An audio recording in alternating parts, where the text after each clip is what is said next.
श्री सीताराम जी सरकार की जय। श्री हनुमान जी महाराज जी की जय। श्री गौरी शंकर भगवान की जय। श्री अयोध्या धाम की जय। श्री सरयू महारानी जी की जय। सब संतन की जय, सब भक्तन की जय। जय जय श्री सीताराम। भगवान की लीला भी बड़ी विचित्र है। भगवान किसी भक्त पर तो बहुत ही शीघ्र ही रीझ जाते हैं, लेकिन कभी कभी किसी किसी भक्त की वो बहुत कठिन परीक्षा लेते हैं और उस परीक्षा के बाद ही उसे अपना कृपा पात्र बनाते हैं। आपने सुना होगा, जैसे कहावत आती है ना कि लोहे को लोहा ही काटता है और कांटा लगा हो तो उसको कांटे से ही निकाला जा सकता है। उसी तरह कभी कभी भगवान अपने भक्त के ऊपर माया के प्रभाव को नष्ट करने के लिए माया का ही प्रयोग करते हैं। आज ऐसे ही एक भक्त का चरित्र आप सभी के सामने प्रस्तुत कर रहा हूं। यह चरित्र अपने आप में बहुत ही अद्भुत है। अद्भुत इसलिए है कि भगवान ने भक्त की परीक्षा ली, अपने भक्त की परीक्षा ली, और अद्भुत ये इसलिए भी है कि उस परीक्षा में अनुत्तीर्ण होने के बाद, उस परीक्षा में विफल होने के बाद भी उन्होंने भक्त का साथ नहीं छोड़ा। भक्त को अपनी कृपा के द्वारा अपने योग्य उन्होंने बनाया। तो ये इसलिए विचित्र है क्योंकि भगवान की भक्ति अपनी अपनी सामर्थ्य के अनुसार, अपने अपने भाव के अनुसार सब करते हैं, और भगवान भी समय आने पर परीक्षा लेते हैं।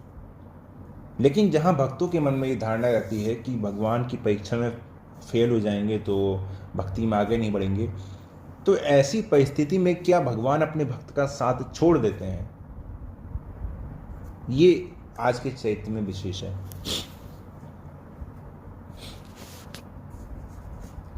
एक ब्राह्मण थे, उनका नाम था विप्र नारायण। बाद में उनका नाम फिर भक्त पदरेणु हुआ, वो फिर बात की बात है। तो विप्र नारायण जी का जो जन्म हुआ था, उनका जन्म ब्राह्मण कुल में हुआ था। उन्होंने भली भांति वेदों का अध्ययन किया और वेद का, पुराणों का विधि विधान से सबका पाठ किया, और सबका जो सार है कि भगवान के चरणों में ही जीव को समर्पित हो जाना चाहिए, उस सार को उन्होंने अपने जीवन में चरितार्थ करके दिखाया। वो भगवान से प्रार्थना करते हैं कि प्रभु, मुझे आपकी कृपा के सामने इंद्र का पद भी नहीं चाहिए। शास्त्रों में जो मनुष्य की आयु है वो 100 वर्ष की बताई गई है, क्योंकि कलिकाल की घटना है, तो 100 वर्ष की आयु प्रभु बताई गई है। प्रभु, इसमें से आधी तो निद्रा में बीत जाती है, सोने में बीत जाती है। उस आधी में से भी जो 15 वर्ष हैं वो बालक की अज्ञान की अवस्था, बालकपन, उसमें भी निकल जाते हैं, और शेष जो आयु रही वो भी भूख में, प्यास में, काम, क्रोध, विकार, विभिन्न प्रकार के रोग, व्याधियां, मानसिक कष्ट, इसमें बीत जाती है। अब प्रभु ऐसी कृपा करो कि मुझे इस संसार में जन्म न लेना पड़े, और यदि मैं जन्म लूं भी तो आपकी सेवा का जो सुख है वो मुझे मिलना चाहिए। ऐसी प्रभु कृपा करो। इस प्रकार मन ही मन में प्रार्थना करते थे। और एक दिन वो श्री रंगनाथ जी का जो मंदिर है वहाँ पे गए, और वहाँ रंगनाथ जी के जो मंदिर है उसके बाहर ही उन्होंने बाहर एक फूल का जो बगीचा होता है वो उन्होंने वहाँ पे लगा लिया।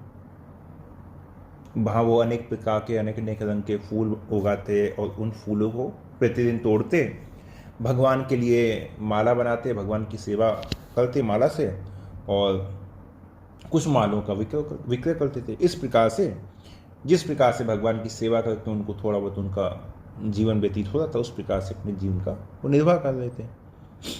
संसार की दृष्टि देखा जाए तो संसार की दृष्टि तो वो देखते ही नहीं, तो संसार की वो केवल भगवान, बस केवल श्री रंगनाथ जी, उनके लिए वही सब कुछ थे।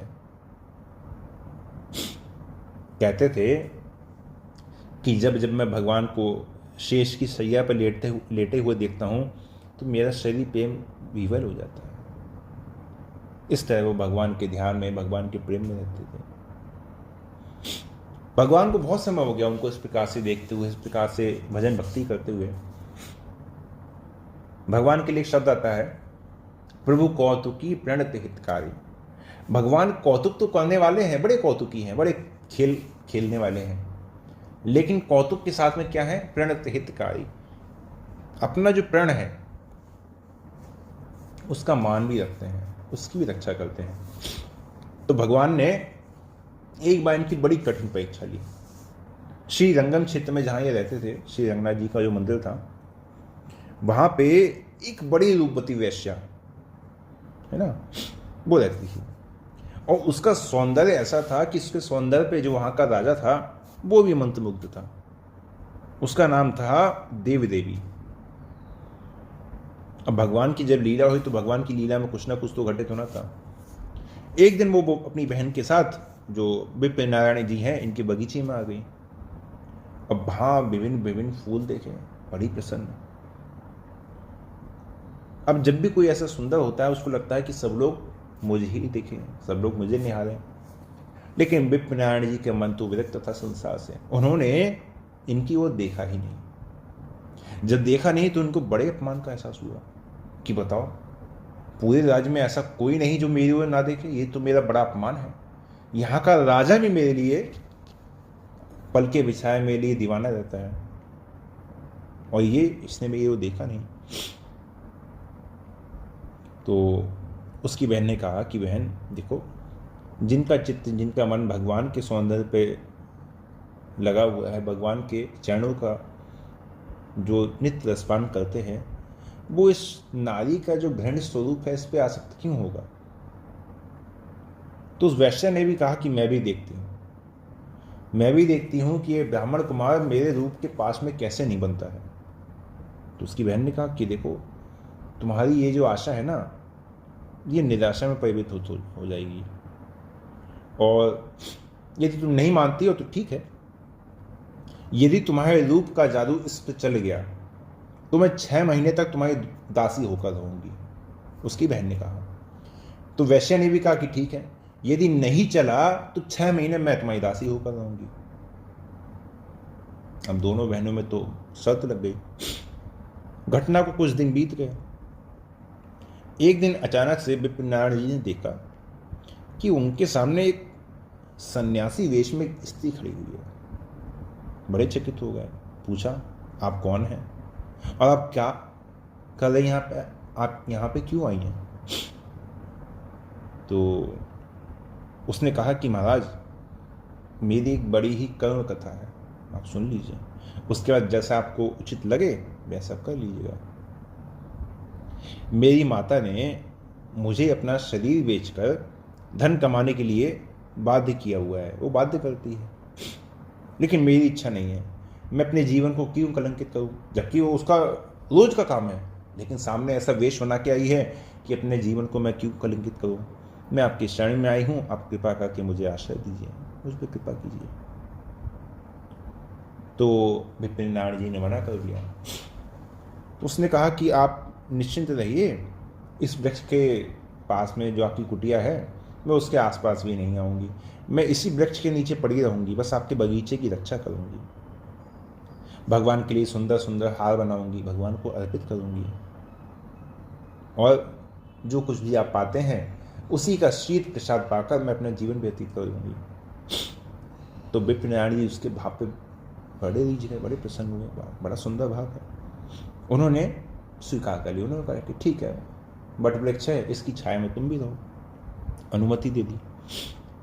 कुछ ही समय बीता होगा, 15-20 दिन, कि माघ का जो महीना है, सावन का महीना प्रारंभ हो गया। बड़े जोर की वर्षा हो रही थी, रात्रि का समय। धीरे धीरे जब बादल और घने हो गए, बिजलियां कड़कने लगी, तो कुछ ही समय पश्चात ओले पड़ने लगे। अब जो वैश्या जो सन्यासी वेश में थी, अब ओले पड़ने लगी तो थोड़ा जो वातावरण था ठंडा हो गया। थोड़ी देर में भीगने से उसका शरीर ठिठुरने लगा। जो कपड़े पहनी थी पानी से गीले हो गए। जब उसकी इस स्थिति को विप्र नारायण जी ने देखा तो बड़ी दया लगी। उन्होंने उसे अपनी झोपड़ी में बुला लिया और पहनने के लिए कुछ सूखे वस्त्र दे दिए। शास्त्र हमारे आज्ञा देते हैं कि पुरुष को पर स्त्री के साथ और स्त्री को पर पुरुष के साथ एकांत में भूलकर भी नहीं रहना चाहिए। कब माया क्या खेल खिला दे कुछ नहीं पता। ऐसे समय मन वश में नहीं रहता, बड़ा कठिन हो जाता है। अब विप्र नारायण जी का चित्त क्योंकि भगवान की माया के द्वारा प्रभावित था, तो विप्र नारायण जी भी भगवान की माया के द्वारा मोहित हो गए, प्रेम हो गया उससे, उसके चंगुल में फंस गए। अब जब प्रेम हो गया तो उनकी तपस्या, उनका शास्त्र ज्ञान, उनका त्याग, वैराग्य, सब कुछ उसके मुंह में सब बह गया।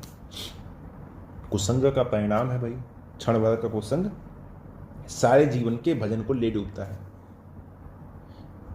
विप्र नारायण जी के चरित्र से बहुत कुछ सीखने को मिलेगा कि देखिए इतने बड़े त्यागी महात्मा, इतने अच्छे महात्मा, जिनके लिए संसार नीरस हो चुका था।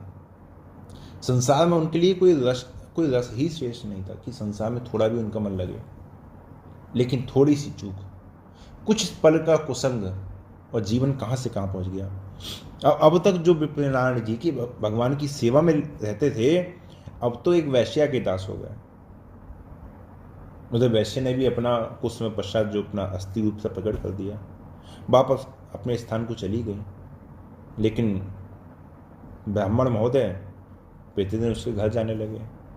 जो कुछ उन्होंने कुछ धन जोड़ रखा था, जो कुछ उनका सर्वस्व था, उसके चरणों में निछावर कर दिया। धीरे धीरे उनकी संपत्ति, उनमें जो दैवीय गुण थे, जो उनका चैत्य था, सब कुछ नष्ट हो गया। सब कुछ समय के साथ धीरे धीरे नष्ट हो गया। अब यहाँ पे आता है कहानी में बड़ा ही सुंदर मोड़। जैसे मैंने प्रारंभ में कहा कि भगवान के सामने यदि भक्त एक बार समर्पित हो जाता है, सर्वधर्मान परित्यज्य मामेकं शरणं व्रज, एवं तो सर्व पापेभ्यो मोक्षयिष्यामि मा शुचा। भगवान कहते हैं ना कि मैं पवित्र करता हूँ तुझे, पापों से मुक्त करके तुझे पवित्र करने का कार्य मेरा है। अब यहाँ पे भगवान ने अपने उस प्रभु कौतुकी प्रणत हितकारी, अपने उस प्रण की भगवान ने रक्षा करी है। क्योंकि विप्र नारायण जी शरणागत भक्त हैं। अब शरणागत भक्त से कोई अपराध बन गया, कोई पाप बन गया, अब उसे ठीक मार्ग पर लाना भगवान का कर्तव्य है। ठीक वही कार्य भगवान ने जब नारद जी को मोह हुआ था, वही काम भगवान ने नारद जी के साथ किया। नारद जी ने भी तो कहा था, जब तप कछु न होई तेहि काला, हे विधि मिलई कवन विधि वाला। अब जब तब नहीं करूंगा मैं, अब तपस्या, भगवान के नाम का जब ये सब मुझसे नहीं होगा। अब तो बस हे विधि मिलई कवन विधि वाला, अब तो बस किसी प्रकार से बस उस स्त्री से विवाह करना है। वही अब विप्र नारायण जी यहाँ पे भजन, साधन, ध्यान है ना, गायत्री, संध्या सब छोड़ दिया। बस अब किसी तरह बस वो वैश्य मिलनी चाहिए, वैश्य मिलनी चाहिए। लेकिन वही बात कि भगवान ने जिसे स्वीकार कर लिया, भगवान क्या भला उसकी उपेक्षा कर सकते थे? बिल्कुल नहीं। उधर उस वैश्य ने भी विप्र नारायण जी का सब कुछ लूट कर उन्हें दर दर का भिखारी बना दिया था। और जब उनके पास उसके लिए कुछ नहीं रहा तो उन्हें धुतकार कर अपने दरवाजे से भी बाहर निकाल दिया। अब विप्र नारायण जी निराश हो गए, क्या करते हैं? लेकिन उस वैश्या के प्रति उनका आकर्षण फिर भी कम नहीं हुआ।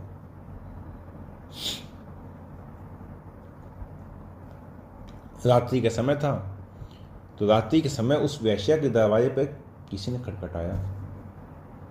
अंदर से आवाज दी, कौन? तो बाहर से आवाज आई, मैं विप्र नारायण का नौकर सेवक, आपके लिए स्वर्ण थाल लेके आया हूं। इतना सुनते ही वैश्या का तो शरीर रोमांचित हो गया।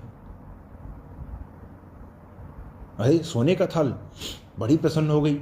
झट से सोने का थाल ले लिया और नौकर से कहा, ऐसा करो विप्र नारायण जी को जल्दी से मेरे पास भेज दो, मैं तो उनके लिए व्याकुल हो रही हूं।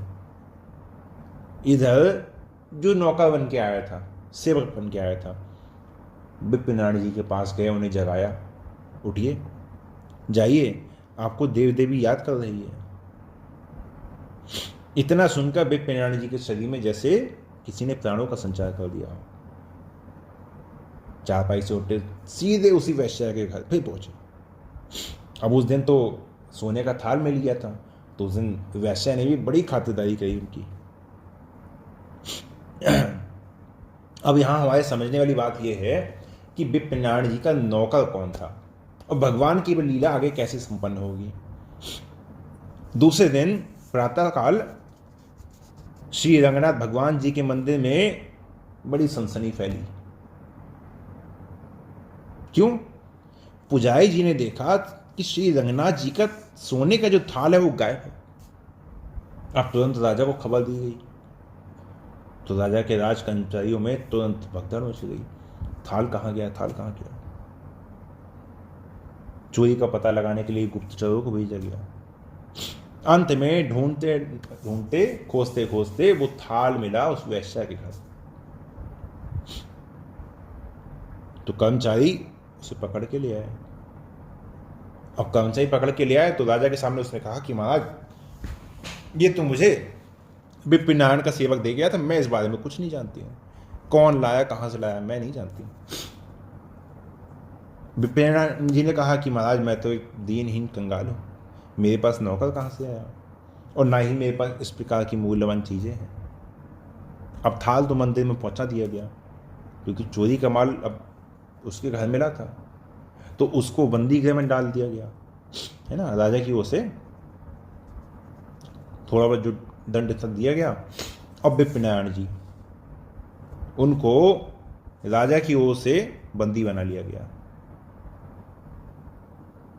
राजा की ओर से बंदी बना लिया गया, क्योंकि राजा की विप्र जी के संबंध में उनकी एक विचारधारा थी कि मंदिर में आते जाते रहते थे, देखते थे बड़े अच्छे भजनानंदी संत हैं। उनके मन में ये विचारधारा थी कि कहीं ना कहीं विप्र जी अच्छे भक्त हैं, तो उनकी बुद्धि इस संबंध में कुछ ऐसा निर्णय नहीं कर सकती इस प्रकार से। तो जब मन में किसी के प्रति ऐसा भाव हो तो उसके प्रति कठोर निर्णय नहीं लिया जाता। तो राजा भी उनके प्रति कठोर निर्णय तो ले नहीं पाया। तो राजा ने सोचा कि जब तक सबूत नहीं मिल जाते हैं तब तक इनको किल बंदी बना लिया जाए अच्छी प्रकार से। रात्रि का समय था, राजा को नींद लगी। स्वप्न में उसने देखा बड़ा ही तेज, बड़ा ही दिव्य प्रकाश उसके सामने, और दिव्य प्रकाश में से आकाशवाणी हुई कि ये सब लीला मैंने अपने भक्त का उद्धार करने के लिए की है। मैंने ही उसका नौकर बनकर वो थाल उस देवी देवी के यहाँ पहुंचाया था, और मैं ही सदा अपने भक्तों की सेवा किया करता हूँ। विप्र बिल्कुल निर्दोष है, उन्हें वापस उनकी कुटिया में भेज दो, जिससे वो फिर से मेरी भक्ति और मेरी सेवा कर सकें। अब राजा को जो स्वप्न आया तो राजा को बड़ा आश्चर्य हुआ। भगवान की कृपा, भगवान की दया का स्मरण करके राजा तो बड़े हृदय में गदगद हो गए। उन्होंने सोचा कि मैंने एक भक्त को कष्ट पहुंचाया, मैंने भक्त को बड़ा कष्ट पहुंचाया, भक्त का अपमान किया। तो उन्होंने सोचा कि मुझे विप्र जी को मुक्त कर देना चाहिए। अब इस घटना के पश्चात विप्र जी की जो आंखें थे खुल गई। उन्होंने सोचा कि मैंने भगवान की भक्ति छोड़ी, भगवान का भजन छोड़ा, नाम छोड़ा, लेकिन फिर भी भगवान ने मुझसे अपनी कृपा को दूर नहीं किया। दौड़े दौड़े आए, मंदिर में पहुंचे, भगवान के चरणों में गिर गए, भगवान से अपनी गलतियों के लिए क्षमा की। प्रभु, मैं बड़ा नीच हूँ, बड़ा पतित हूँ, पापी हूँ, फिर भी आपने मेरी रक्षा करी। मैंने अब तक अपना जीवन व्यर्थ ही गंवा दिया। इस प्रकार से बहुत प्रकार से उन्होंने भगवान की विनय करी, और फिर पुनः भगवान की सौगंध लेकर ये संकल्प किया कि प्रभु, आप ही मेरे माता पिता हैं, आपके सिवा मेरे रक्षक कोई नहीं है। अब मैं सदा आपकी ही सेवा करूंगा, मुझे अब आपकी कृपा के सिवा किसी और का भरोसा नहीं है। उसी के पश्चात वो दृढ़ वैराग्य के साथ भगवान की भक्ति में लग गए। और उधर कुछ समय पश्चात जब देवी देवी को वहाँ से छोड़ा गया, सारी घटना को उन्हें पता चला, तो उन्हें भी अपने जीवन में वैराग्य हो गया। उन्हें भी जब जीवन से वैराग्य हो गया तो भी विप्रनारायण जी के पास तो दोबारा नहीं गई, लेकिन भगवान की भक्ति का संकल्प लेकर वो भी विप्रनारायण जी के साथ में जो कुछ उन्होंने देखा सुना उनके आचरण में, क्योंकि कुछ दिन रही थी ना उनके साथ में, कुछ दिन का सत्संग मिला हुआ था, तो उसके अनुसार फिर अपने जीवन को उन्होंने कोई परिवर्तित कर लिया। और विप्रनारायण जी उसके पश्चात अपना नाम परिवर्तित करके उन्होंने अपना नाम रख लिया भक्त पद रेणु, भक्तों के चरण की रज, ये उन्होंने अपना नाम रख लिया। और आगे चलकर भक्त पद रेणु जी और देव देवी जी दोनों ही भगवान के आगे चल के परम भक्त हुए। तो चैत्र तो देखिए भगवान के भक्तों के जितने होते हैं सब विशेष ही होते हैं, लेकिन उन विशेष चैत्र में भी ये जो चैत्र है ना, ये उनमें थोड़ा सा और विशेष है, क्योंकि यहाँ भगवान की भक्ति परीक्षा में फेल होने के बाद, अनुत्तीर्ण होने के बाद, या ये कहें निष्फल होने के बाद भी भगवान ने अपने भक्त का साथ नहीं छोड़ा। क्यों? क्योंकि उस परीक्षा से पहले उस भक्त ने उनकी पूर्ण शरणागति ग्रहण की हुई थी। ये एक बात ने भक्त के जीवन को नष्ट होने से बचा लिया। तो जीवन में कोई अपराध हो जाए, कोई गलती हो जाए, तो उसकी क्षमा मिल जाती है, भगवान कृपा कर देते हैं। जैसे विप्रनारायण जी के जीवन में हुआ, तो भगवान संभाल लेते हैं। लेकिन आवश्यकता है कि हम अपने जीवन में जो समय भजन को दें, जैसे उन्होंने अपने जीवन में जो समय भजन को दिया, वो समय पूर्ण समर्पण के साथ, है ना, पूरे तन मन धन से केवल भगवान के भजन को समय दिया। जितना भजन किया उन्होंने ईमानदारी से किया। ये नहीं कि काम आदि विकार भी मन में चल रहे हैं, ये भी कर लूँ, ऐसा भी कर लूँ, वैसा भी कर लूँ, नहीं। जितना भजन किया भगवान की शरण में रहकर, भगवान के पूर्ण शरणागत होकर ईमानदारी से भजन किया। उस भजन का ही प्रभाव था कि उनका पतन होने के पश्चात भी स्वयं भगवान ने आके उनका उद्धार किया। उस शरणागति की ही महिमा है, क्योंकि भगवान अपने शरणागत भक्त का परित्याग कभी नहीं करते। और आज के लिए यही विश्राम देते हैं। जय जय श्री सीताराम।